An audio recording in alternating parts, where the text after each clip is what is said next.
The Supergirl story, well, it just changed. This is no longer just a movie that flopped. This is no longer about whether audiences rejected Milly Alcock or whether men didn't show up or whether women didn't show up or whether YouTubers somehow snuck into Warner Brothers accounting and deleted $100 million. According to the Hollywood Reporter, DC Studios knew Supergirl was in trouble months ago. The test scores, they were weak. The movie wasn't finding its footing. And then in March, DC Studios tested two different versions of the film. One cut from director Craig Gillespie, and one studio-produced cut from James Gunn and Peter Safran's DC Studios. We'll just call it a bake-off. And, surprise, the studio cut won. Well, barely. And that is the version currently sitting in theaters. So the question is no longer just, why did audiences reject Supergirl? The better question is, who took control? Because if DC Studios took control of the cut, chose the version, released the version, and that version failed, then DC Studios owns the result. This is not just a box office story anymore. This is a studio accountability story. So keep your expectations low and your receipts high, because today we're talking about the Supergirl cut DC Studios chose. And now it has to own.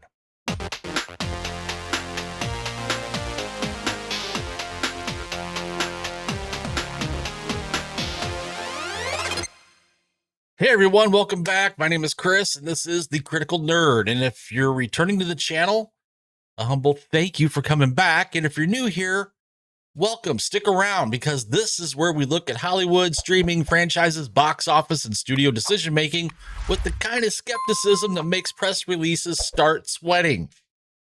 Now, we've already talked about Supergirl on this channel a lot. We've talked about the box office math. We've talked about the break-even problem. We've talked about the risk of making this movie the second major theatrical pillar of the new DCU. But this new Hollywood Reporter piece changes the conversation, because now the story is not simply Supergirl failed. The story is DC Studios knew Supergirl was not working, took charge of post-production, tested its own cut against the director's cut, chose the studio version, and released that version into theaters. That is a very different conversation. That moves this from reaction to accountability. Not gossip, not fan war, not Gunn is doomed for the 100th time. Receipts, process, authority, accountability. Because if you hire a director, override the director, release your own version, and then movie loses money, you don't get to blame the audience. You own the cut. Let's walk through what the Hollywood Reporter actually reported. According to THR, DC Studios held a March bake-off between two versions of Supergirl, the Craig Gillespie cut and a studio cut from DC Studios run by James Gunn and Peter Safran. That alone is the whole story. Because a normal notes process is one thing. A studio testing its own version against the director's version is something else. That means the studio was not simply giving feedback. The studio was competing for authorship. And the test results were not exactly heroic. THR says the movie's test scores stayed mostly in the 60s out of 100. One insider said the ceiling was around 70. That's not quite up, and away. That is, please keep your seatbelt fastened. The aircraft is losing altitude. THR also reports the studio and Gillespie knew the movie was not working as early as fall of 2025. After a December test screening was only, okay. DC Studios took charge of post-production and started building its own cut. And that matters, because this was not a surprise failure. This was not opening weekend suddenly revealing a problem nobody saw coming. This was a movie that had warning lights flashing months before release. And when DC Studios saw those warning lights, they made a choice. They took control. Now here's the key receipt. THR says Gillespie's version was reportedly about 11 minutes longer and had more of the villain creme. The studio version tested against it. The studio cut edged out Gillespie's only by 2 points. Yeah, 2 points. That's not a landslide, folks. That is not some overwhelming audience mandate. That is not the clouds parting while the focus group chants, "Release the Gunn cut." That is a narrow win inside a troubled testing process. And then DC Studios chose the studio cut as the theatrical version. Even more important, THR says the movie was not tested again. So the version audiences got was not simply Craig Gillespie's Supergirl, it was the version DC Studios selected after putting the director's cut up against its own cut. That is where the accountability lands. If a director's cut fails, the director owns the big part of that. But if the studio creates its own cut, tests it, chooses it, releases it, and that version fails, well, the studio owns it. That does not mean Craig Gillespie has no responsibility. That does not mean the script had no problems. That does not mean the character was easy to sell. But the final call belonged to DC Studios, and final calls come with final accountability. Now, this is where James Gunn enters the story in a more meaningful way. Not as internet villain, not as a meme target, as the studio chief whose creative fingerprints are on the finished movie. THR reports music was one of the friction points, and that matters because both Gunn and Gillespie are music-heavy filmmakers. Gunn built a huge part of his blockbuster identity around needle drops. Guardians of the Galaxy, Peacemaker, Suicide Squad. That's his thing. Gillespie also has a history of using music heavily, especially with Cruella. So music was always going to be part of the creative DNA here.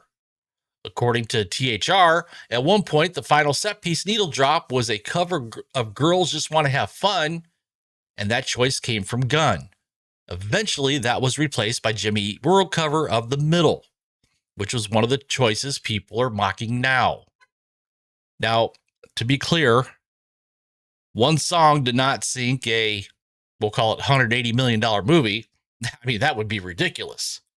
A movie does not lose money because of one needle drop unless the song is called Please Stay Home and Wait for Streaming. But the music receipt matters because it shows involvement. Gunn was not some distant executive watching this from the moon. He was involved in creative choices people are now questioning. And that matters because Gunn has sold himself as the quality control guy. He's not just another executive. He is the filmmaker executive, the public face of DC Studios, the person saying this new era has vision, standards, and direction. So when the vision touches the edit, the music, the post-production process, and the final cut, you cannot separate that from the finished product. You cannot be the face of quality control only when the quality works. That is not accountability. That is branding. The editor situation also points to the same issue. THR reports that Supergirl had two editors. One was Tatiana S. Regal, Gillespie's longtime collaborator, and the other one was Fred Raskin, Gunn's longtime editor who worked on Guardians of the Galaxy and Peacemaker. Raskin was reportedly brought in later and became part of the studio's heavier hand in post-production. Again, editors are not the villain here. Editors are usually the people trying to save a movie after everyone else drops a grenade into the timeline and leaves for lunch. But the editor setup tells you what kind of struggle this became. Gillespie's creative infrastructure on one side, Gunn's creative infrastructure on the other. And the studio won. That's the point. Not that Gunn personally ruined the movie in a dark editing bay while laughing like Lex Luthor. The point is that DC Studios exercise power, and power comes with responsibility. If you grab the wheel, you own the crash. This is why Supergirl hurts DC more than a normal underperformer. This movie was not supposed to be just another superhero release. It was supposed to prove something. It was the first DC Studios theatrical film after Superman that was not written and directed by Gunn. That means it had a job. It had to prove the DCU could expand beyond James Gunn personally. It had to prove Gunn and Safran could supervise a larger slate. It had to prove other filmmakers could come into this new DC system and make movies that worked. And according to the THR report, when that first test arrived, the system wobbled. The movie struggled. The studio stepped in. The director's cut lost to the studio cut. The studio cut went out, and the movie still opened badly. That's the damage. Supergirl was supposed to prove DC Studios had a working process. Instead, it exposed the process. And that is much more dangerous than one bad weekend.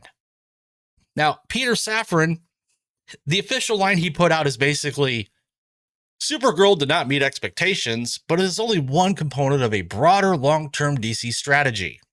And to be fair, that is exactly what a studio chief is supposed to say. No executive is going to come out on opening weekend and say, yeah, this is terrible. The spreadsheet is bleeding, and we are currently hiding under the conference table until David Ellison stops calling. That is not how corporate communications work. But here's the problem. The receipts make that spin harder to sell, because this is not just one movie randomly missing. This is one movie DC Studios reportedly knew was in trouble, one movie that tested weekly, one movie where the studio took over post-production, one movie with competing cuts, one movie where the studio chose its version, one movie that was not tested again, and one movie that still underperformed. So when Safran says this is part of the broader strategy, the natural response is, okay, then what does this component say about that strategy? Because the components matter.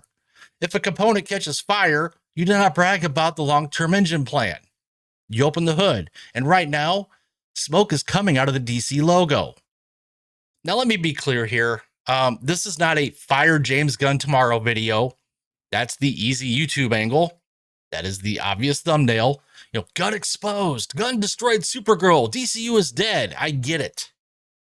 But the more interesting story is not gossip. It's governance. What happens when a person running the studio is also a filmmaker with a very specific creative style? That there is the issue. Other studio heads get involved in post-production. Kevin Feige does it.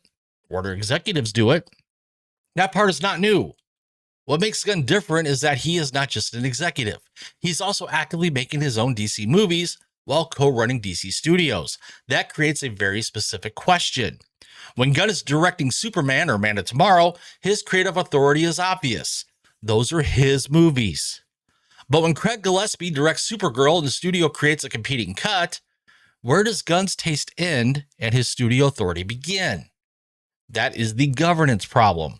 Because if every struggling DC project gets pulled closer to Gunn's personal creative orbit, then DC Studios is not really filmmaker friendly.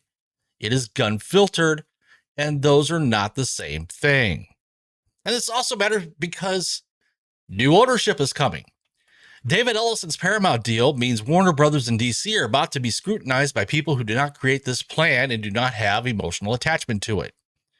New ownership does not just inherit the DC brand, it inherits the process, the budgets, the losses, the slate, the contracts, the decision-making structure. And if you're looking at Supergirl from the outside, you're not just asking, why did this movie flop? You're asking, what did they know? Who took control? Who approved the budget? Who chose the cut? Why was the movie not tested again? And who's making the next call? That is why this report matters, because new ownership does not audit press releases. It audits process. And if the process is hire a director, lose confidence, create a studio cut, win by 2 points, release it without another test, then explain the loss as part of a broader long-term strategy. That is exactly the kind of thing a new owner questions. And this also ties back to the bigger box office issue. Supergirl was asking audiences to trust DC Studios, trust the new DCU, trust the second theatrical step, trust a lesser tier character with a major budget, trust that Gunn and Safran had the right structure, trust that this was all part of the plan. But according to the THR report, DC Studios itself did not fully trust the movie it was releasing. That is the contradiction. If the movie was testing in the 60s, if the director and studio were not aligned, if the studio needed its own cut, if that cut only barely beat the director's, if the movie was not tested again, then why should the audience have more confidence than the studio did? That is the trust tax. Audiences were not just judging Supergirl, they were judging DC Studios' judgment. And after this report, that judgment looks a lot less clean. So no, Supergirl did not fail because of one song. It did not fail because of one actress. It did not fail because of one director. And it definitely did not fail because YouTube fans used the force to block ticket sales. Supergirl failed after months of warning signs. Weak test scores, creative differences, post-production interventions, a studio cut, a director's cut, a bake-off, a narrow win, no final retest, a bad opening. And now a studio strategy asking everyone to keep trusting is the bigger plan. But that is exactly the problem. The bigger plan is what audiences are being asked to trust.